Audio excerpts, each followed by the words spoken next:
Hi, this is Sue again, and this is your narrated presentation. So Corey's on Plant ID gave you a start on how to look at the plants, and as I said in the intro, this species overview will concentrate on key characteristics of important species. These are our learning objectives. This is an introduction to these species, or for the returners, a refresher, on the invasives already established in our area or in nearby waterways, the native lookalikes, and an emphasis on hydrilla. So if you start looking at plants during your first days of work and you feel like the bottom half of this applies to you, don't worry. If you already feel like that right now, it's okay. Because when I started stewarding in 2014, everything that came off the boats just looked like a bunch of weeds to me. I'd never taken a botany class, I knew nothing. And the only thing that makes it easier is experience and repetition. But if you're brand new to this, concentrate on the items I'll show you today, and you'll be able to recognize the basics and build on them. These three here, Eurasian water milfoil, variable leaf milfoil, and curly leaf pondweed, the most common invasives already established in our immediate region. They aren't everywhere, but they're in a lot of places. Variable leaf is more commonly found on the western side of the park, and Eurasian is more common on the eastern side, but there's crossover, and some lakes have both. Some lakes like Lake Flower have all three. For Eurasian water milfoil, the clipped leaf end is the most distinctive feature. You can see it very well in the left picture. It's like someone took scissors and cut a flat line across the tips of the leaves. Also, the whorls in Eurasian are spaced out along the stem. Sometimes they're spaced out considerably farther than the picture on the right here shows. There'll be long spaces of the stem where there's no leaves attached, so keep an eye out for that. And variable leaf milfoil, rather than the whorls being spaced out on the stem like Eurasian, has a dense leaf arrangement. The submerged picture on the bottom right here shows why it's referred to as having a bottle brush arrangement. Now remember that most aquatic plants collapse into themselves when you pull them out of the water, so the best way to get a look at their leaf structure is to float them in water. Your steward gear will include Tupperware containers for this purpose. And also for variable leaf, keep in mind that the thick red or brown stem is another important feature. There are more than one species of native milfoil, and these two here, northern water milfoil and alternate flowered, are the ones I see most commonly in the samples collected in our program. But I don't see them all that often because the invasives are much more prolific in the lakes where they're established. The native northern here on the left is much less dense and substantial than the variable leaf bottle brush structure. And the alternate flowered on the right has leaves without clipped ends. They're usually smaller and cupped upward. So yes, as the title says, milfoils are confusing.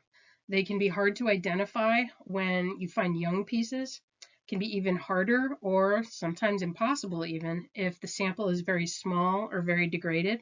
But once again, don't worry. You'll take pictures within the tablet survey when you find something. You'll bag the samples and give those samples to your supervisor. And if they can't identify them, they'll check with me. Here is curly leaf pondweed. When it's fresh or fairly fresh out of the water, this lasagna noodle appearance that you can see here is very clear.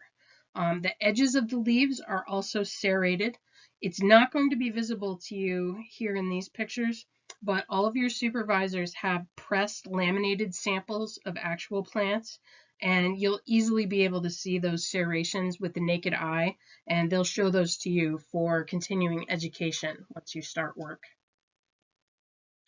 Here we have an array of other pondweeds, native pondweeds. Potamogeton is the genus for pondweeds. Curly leaf pondweed is also a potamogeton, but these are native.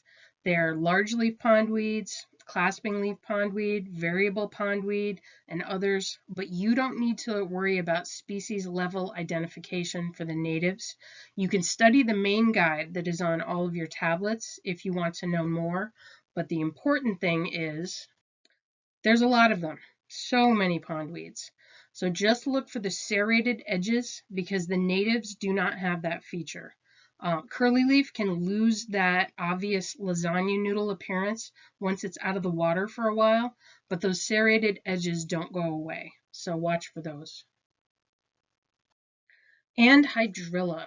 I heard a good comparison once that if invasive milfoil is like a pretty good trash can fire in your kitchen, hydrilla is like your entire house burning down. Its growth rate is the highest of our known invasive plants of concern, and it will completely take over a waterway.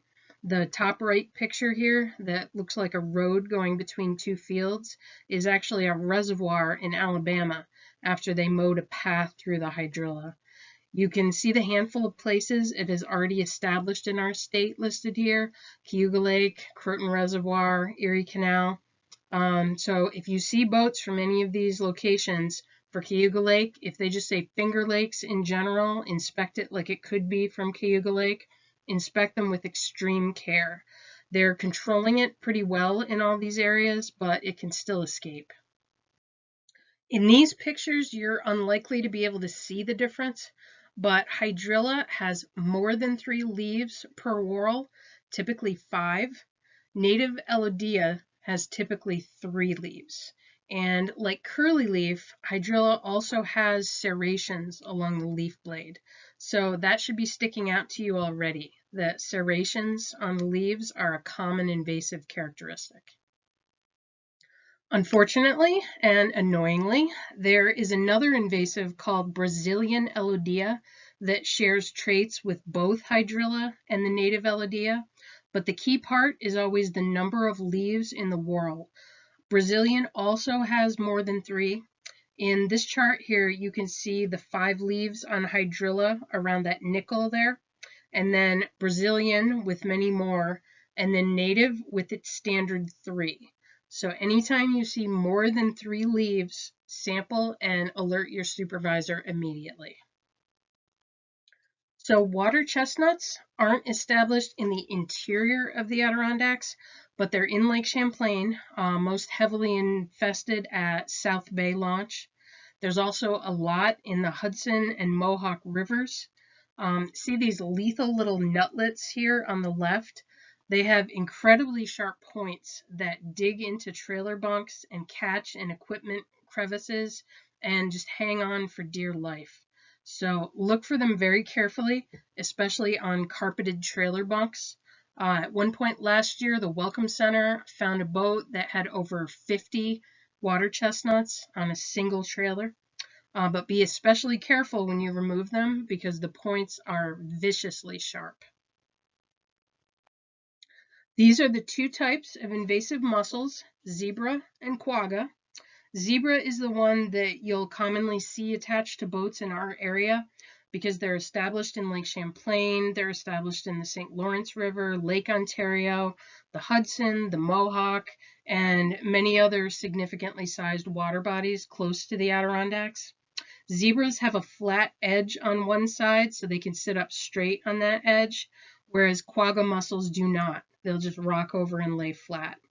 We've only found quagga mussels a few times in our program history, but stay on watch for any mussels that look different from zebra mussels, especially coming from Lake Erie, where they're more well established.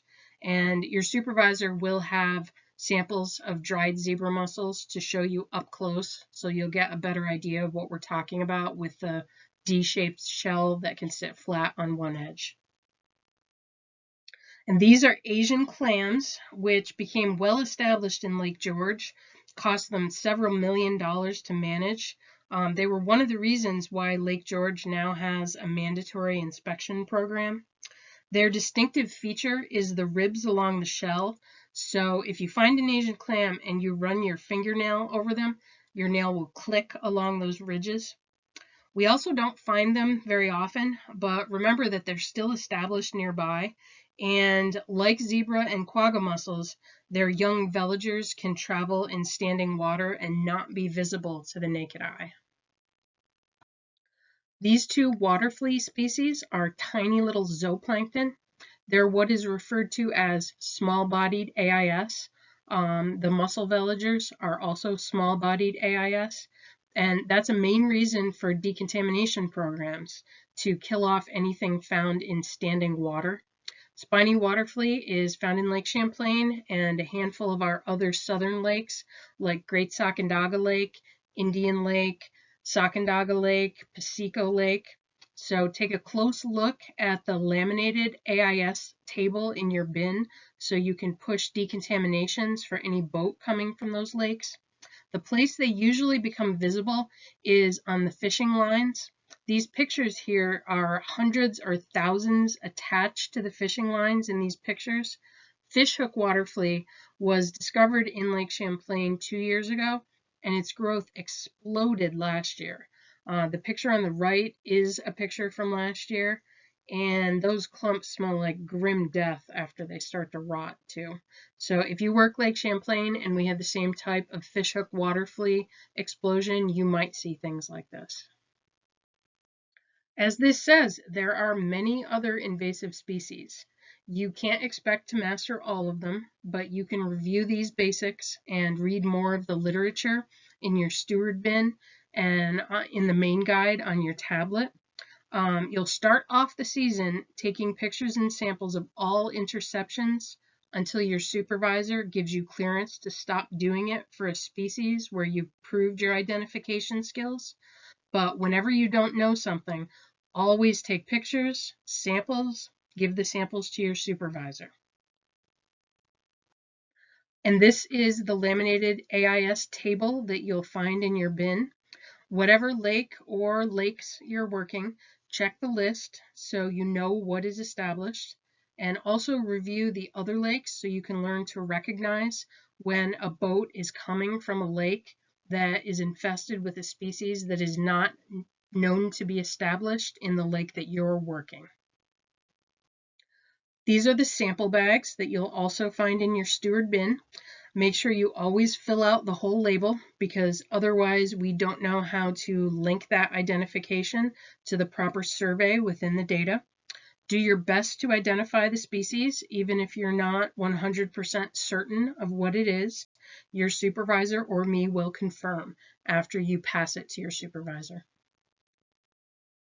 This picture shows how the plants will really spread out once you float them in water, so always do that when you need a better look at them.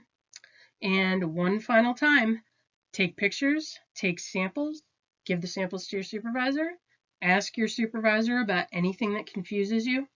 During this season, you'll have continuing education at your staff meetings to reinforce these points and to give you basic familiarity with some other species as well. So you'll have plenty of opportunity to sharpen your skills. Okay, so that's the end for our species overview. Before taking the quiz, you can review the unnarrated copy of this presentation if needed. And please put any questions or comments into the discussion section once you're finished.